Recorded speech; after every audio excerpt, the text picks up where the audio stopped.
मनु संहिता के page number सहित किन्हीं को अगर कोई संदेह हो, कोई सुबह हो, तो मुझसे आगे पीछे कभी भी बुला करके पूछ लीजिएगा। मुझे इस बात का जरूर फक्र है कि सामाजिक न्याय के योद्धा आदरणीय लालू प्रसाद जी का एक चेला सिपाही इस देश में किसी नफरती से डरने वाला नहीं है। आपको मैं बताऊंगा, 2-4 बात बताता हूं, लंबा है, आप लोग पढ़ लीजिएगा कि पहले देश किस विधान पर चलता था।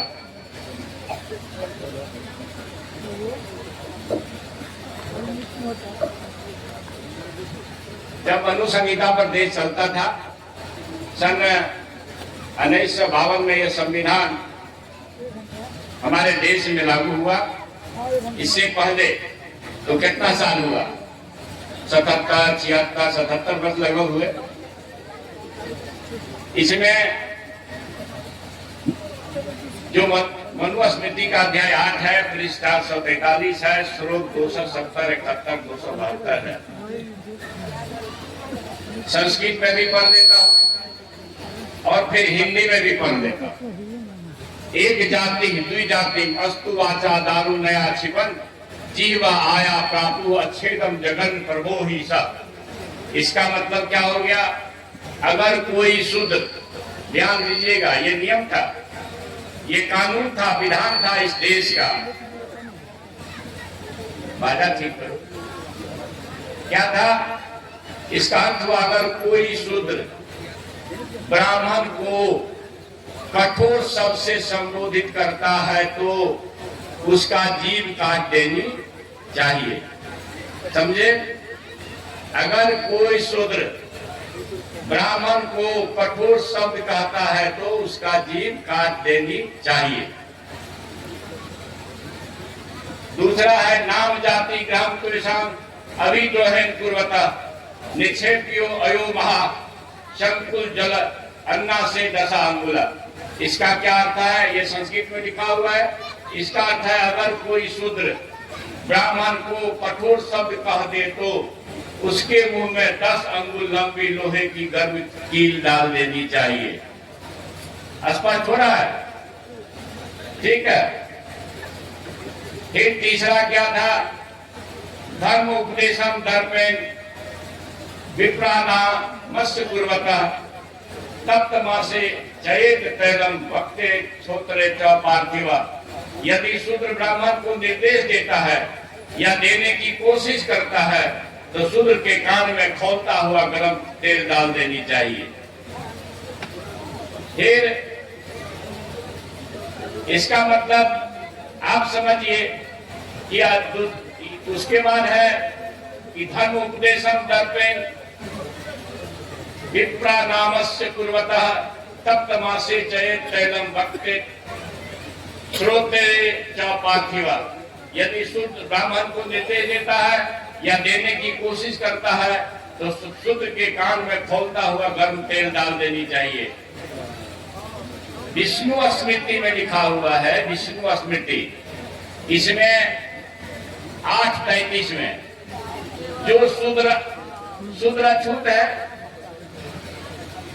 मनुवाद ने नफरती लोगों ने शूद्रों को अछूत बनाया। इसके साथ न खाएंगे, इसके साथ न खेलेंगे, इसके साथ न खाएंगे, उसके साथ न खेलेंगे, उसके साथ न पढ़ेंगे, यह अछूत बनाया। तो उसके लिए विष्णु स्मृति में दंड का प्रावधान क्या है? वो अछूत है। अछूतों के लिए क्या कहता है सो देखिए विष्णु स्मृति। जो शूद्र अपने प्राण धन और स्त्री को ब्राह्मण को अर्पित कर दे उस शूद्र का भोजन करने योग्य है। शूद्र अछूत है, मगर जो शूद्र अपने प्राण धन और स्त्री को ब्राह्मण को अर्पित कर दे उस शूद्र का भोजन करने योग्य है। ये क्या है? ये विष्णु स्मृति है। मनुस्मृति के अध्याय 11 626 श्लोक 131, 129, 127 के अनुसार क्या है? इसका भी पढ़ लीजिए विधान। मार जारन कुले हत्या चासम मंडपम एव च स्वबोध उलट काकांश च शूद्र हत्या वतम करे। इसका क्या मतलब हुआ, सो सुन लीजिए।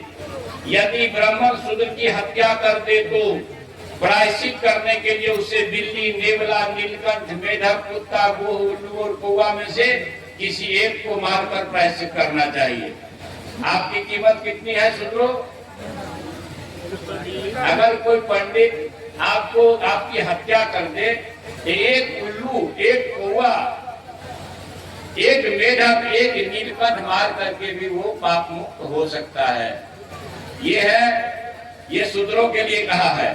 बाबा साहब ने इसके विरुद्ध समानता का कानून बनाया। क्या बनाया? अनुच्छेद 15, अनुच्छेद 14, जिसमें आईपीसी, सीआरपीसी आया कि सबके लिए कानून बनाना बराबर है, चाहे वो हत्या हो या मारपीट हो, दंगा हो, फसाद हो या किसी तरह का अपराध हो।